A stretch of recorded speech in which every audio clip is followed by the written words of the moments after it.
Hey everyone, welcome back to the channel.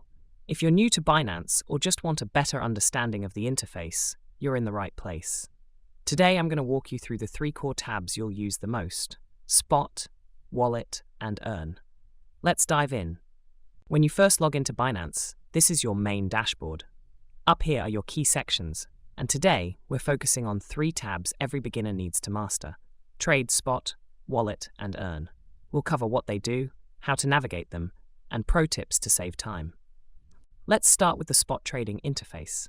Click on Trade and choose Classic or Advanced. This is where you can buy and sell crypto pairs in real time. You'll see Price Chart, powered by TradingView, Order Book, Buy-Sell Panel, Trading Pairs on the right. If you're just starting out, stick with limit or market orders to keep things simple. Next is your wallet, your control center. Click Wallet Overview to see your total balance across all sub-wallets. These include Fiat and Spot, where most of your crypto sits; Funding Wallet for P2P, Binance Pay, and gift cards; Margin and Futures, if you're into leverage trading. Each section lets you deposit, withdraw, or transfer between wallets. Super handy.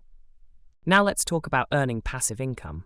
Click the Earn tab and explore. Simple Earn, like staking, but flexible or locked. Auto Invest, a crypto version of dollar cost averaging. Launch Pool, stake BNB or stablecoins to farm new tokens.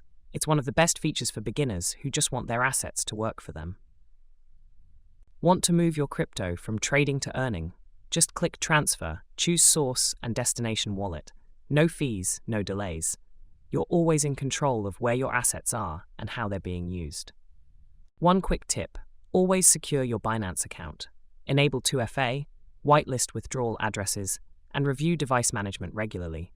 The interface is powerful, but protecting your funds is even more important. And that's a wrap on your Binance interface walkthrough. If you found this helpful, smash that like button, subscribe to the channel, and leave a comment if you want a tutorial on Binance Futures or P2P next. Thanks for watching, and I'll see you in the next one.